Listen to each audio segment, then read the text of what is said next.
परमात्मा श्री राधा कृष्ण के चरणार बिंदों में शतकोटि नमन बंदन करते हुए मित्रों को, जिज्ञासुओं को, धर्म प्रेमियों को, ज्योतिष विज्ञान प्रेमियों को हर हर महादेव बम बम भोले नमः शिवाय।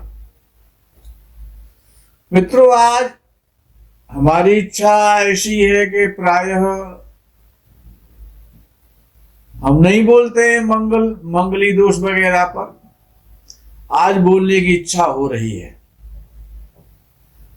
मंगल का जो दोष है, ऐसा बड़ा आतंक है कि जनमानस के मस्तिष्क में ऐसा उसे बिठा दिया गया है कि यदि मंगली दोष हुआ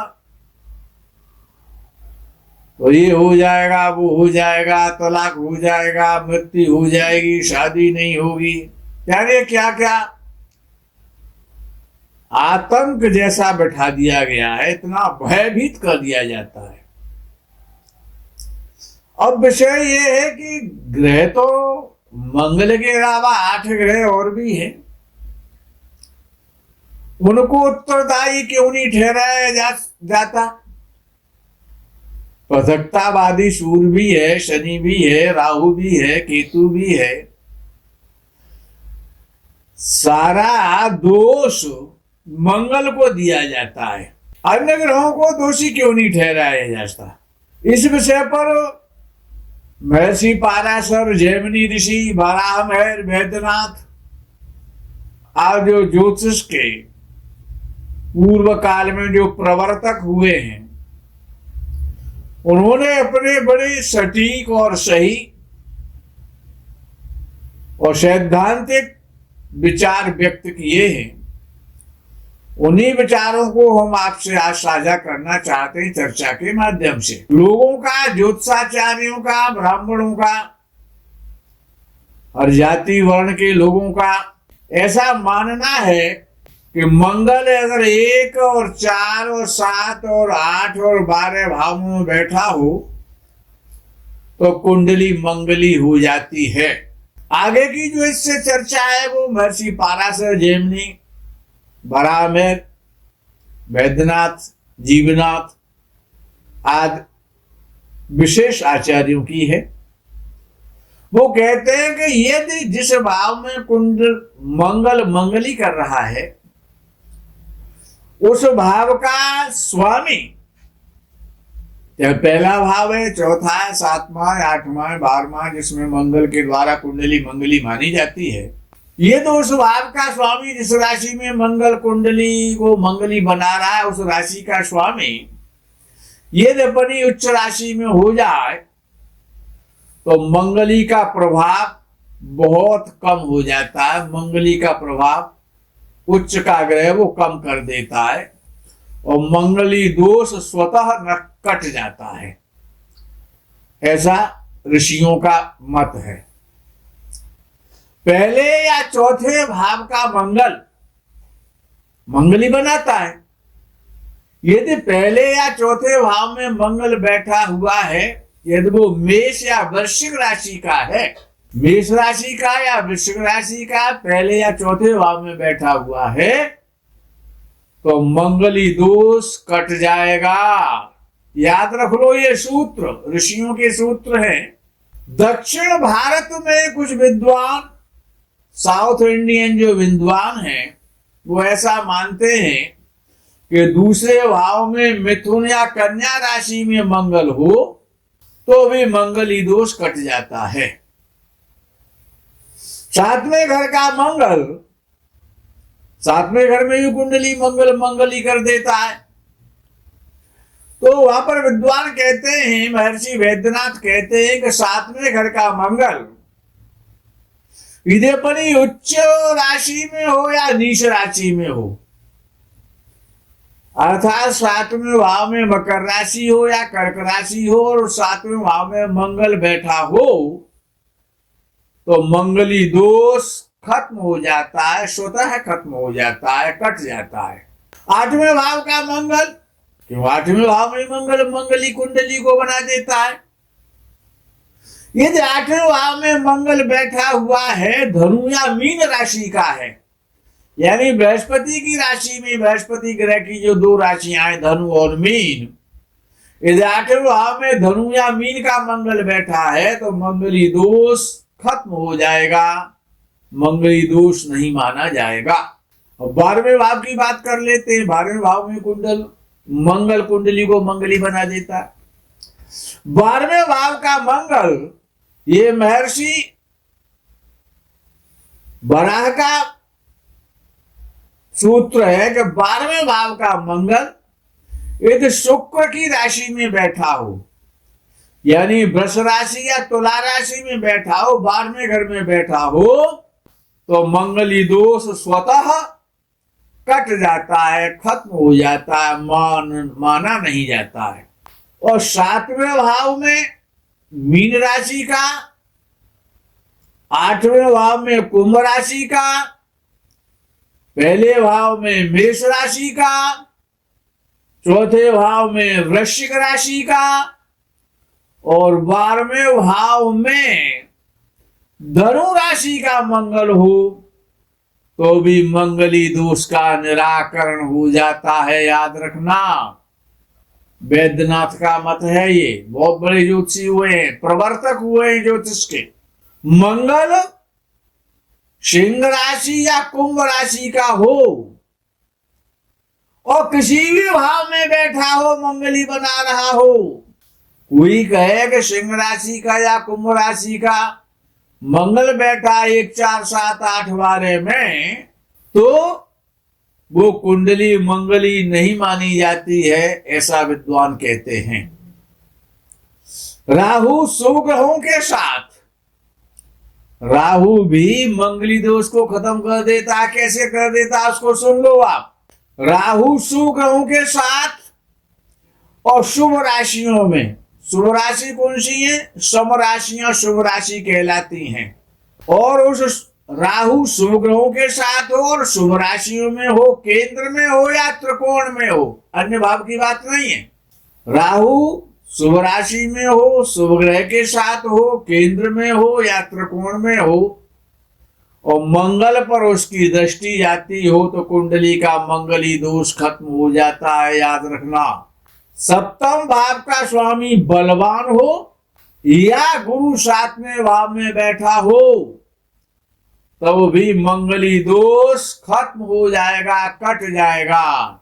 मंगल यदि शनि या गुरु से देखा जाता हो, शनि या गुरु की दृष्टि पड़ रही हो 1 4 7 8 12वें भाव पर हो, इन्हीं किसी भाव में मंगली बना रहा हो और गुरु या शनि की दृष्टि पहुंच जाए तो मंगली दोष निष्प्रभावी हो जाता है, कट जाता है।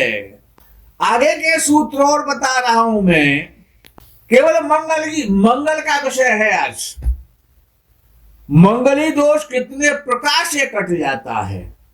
सप्तमेश, सप्तम भाव का स्वामी केंद्र या त्रिकोण में बैठा हो, बृहस्पति केंद्र या त्रिकोण में अर्थात 1 4 5 7 9 और 10 में, या 1 2 4 12 भाव में शुक्र बैठा हो। क्या कहा गया कि सप्तम भाव का स्वामी केंद्र या त्रिकोण में बैठा हो और बृहस्पति केंद्र या त्रिकोण यानी 1 4 5 7 9 10 भाव में बृहस्पति बैठा है, सप्तम भाव का स्वामी केंद्र या त्रिकोण में बैठा है, या अथवा 1 2 4 12 भाव में शुक्र बैठा है तो भी मंगली दोष स्वतः कट जाता है। बृहस्पति का जो अभी आपको फॉर्मूला दिया इसके द्वारा कट जाएगा, और शुक्र का जो फॉर्मूला 1 2 4 12 में बैठने का उससे भी मंगली दोष कट जाता है। लेकिन ये याद कर लें बृहस्पति शुक्र के लिए कि ये ग्रह अस्त ना हो, पाप कर्तरी दोष में योग में ना हो, तभी ये दोष काट पाएंगे। बलवान होनी चाहिए बृहस्पति या शुक्र। द्वितीय भाव और सप्तम भाव में शुभ ग्रहों की उपस्थिति हो, शुभ ग्रह बैठे हों अर्थात, और वो बलवान हो, तो मंगली दोष कट जाता है। इतने फॉर्मूले मैं आपको दे रहा हूं, किसी के बहकावे में ना आए। लगन में स्वग्रही मित्र क्षेत्री उच्च के ग्रह बैठे हों तो भी मंगली दोष का प्रभाव नगण्य होता है। सप्तम भाव में शनि और शुक्र की युति हो, केंद्र या त्रिकोण में शुक्र स्वराशि या उच्च राशि में भी हो तो भी मंगली दोष का निराकरण हो जाएगा।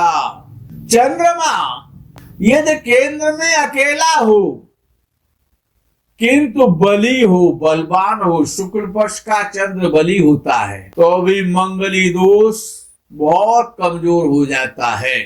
वर या वधू की कुंडली में जिस भाव में मंगल हो उसी भाव में शनि या राहु बैठा हो तो भी मंगली दोष स्वतः कट जाता है।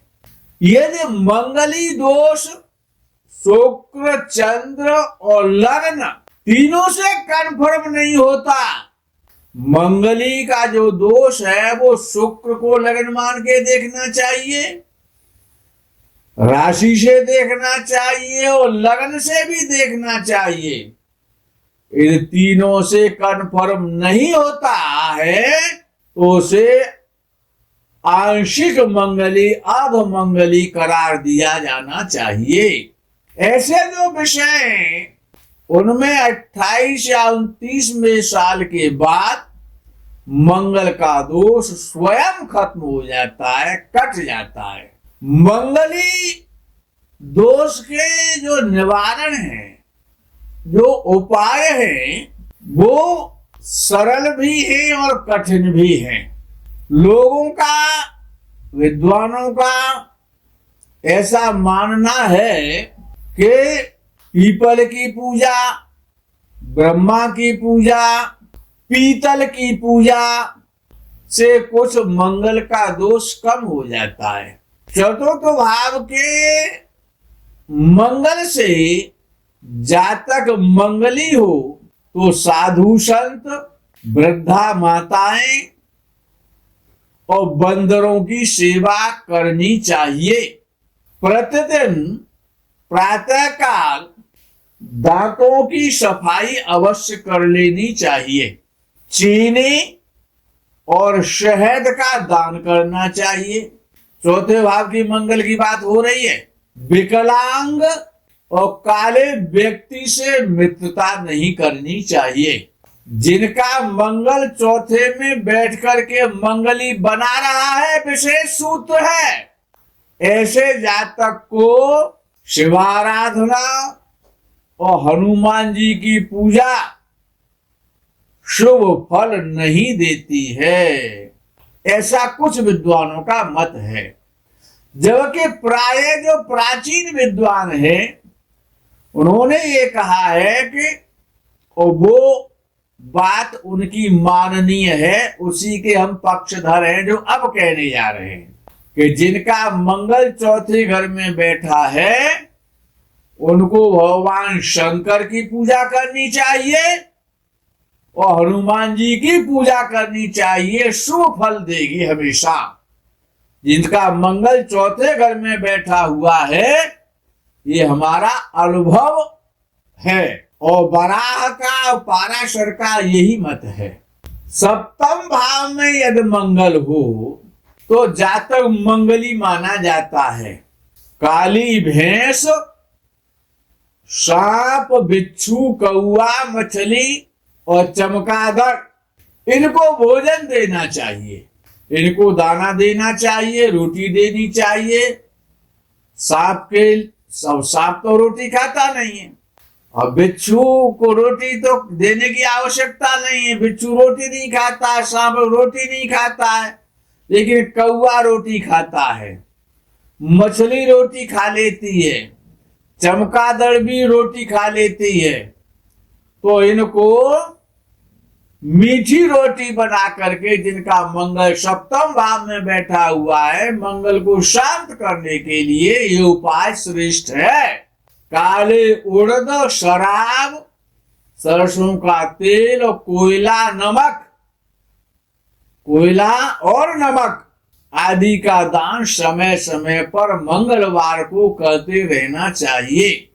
भगवान भैरव के मंदिर में भैरव को शराब चढ़ाना भी लाभकारी उपाय है सप्तम भाव के मंगल के लिए। बबूल और खजूर के वृक्षों को पानी देने से भी सप्तम भाव का मंगल शांत होता है, और चाचा जी की सेवा करने से भी मंगल शुभ हो जाता है। सप्तम भाव में बैठा हुआ है, ऐसा व्यक्ति कुछ नहीं कर पाता है, अपने चाचा जी का सम्मान करता है, उनके चरण बंधन करता है, उनकी आज्ञा का पालन करेगा, तो भी सप्तम भाव में बैठा हुआ मंगल और शुभ फल देगा। कुछ विद्वानों के मतानुसार शहद से भरा मिट्टी का पात्र, वही मिट्टी का पात्र लेकर के उसको शहद से भर के निर्जन स्थान में जाके गाड़ देना चाहिए, दबा देना चाहिए, तब भी सप्तम भाव का मंगल शुभ प्रभाव देने लगता है। जो बांस की जो बांसुरी आती है, बांस की बांसुरी में चीनी भर के निर्जन या शमशान में, निर्जन स्थान में या शमशान भूमि में जमीन में दबाने से भी सप्तम भाव का मंगल शुभ प्रभाव देने लग जाता है। मित्रों, प्रकरण बहुत बड़ा है मंगल का। आगे के किसी प्रकरण में इस विषय को पुनः दूसरे भाग के रूप में आपके लिए प्रस्तुत करेंगे। तो 8वें भाव का और 12वें भाव का अभी मंगल शेष बचा है। कुछ विशिष्ट बातें मंगल के संबंध में और बताई जाएंगी, लेकिन दूसरे वीडियो में। तब तक के लिए इंतजार करें। हर हर महादेव, बम बम भोले, नमः शिवाय, जय गो माता की।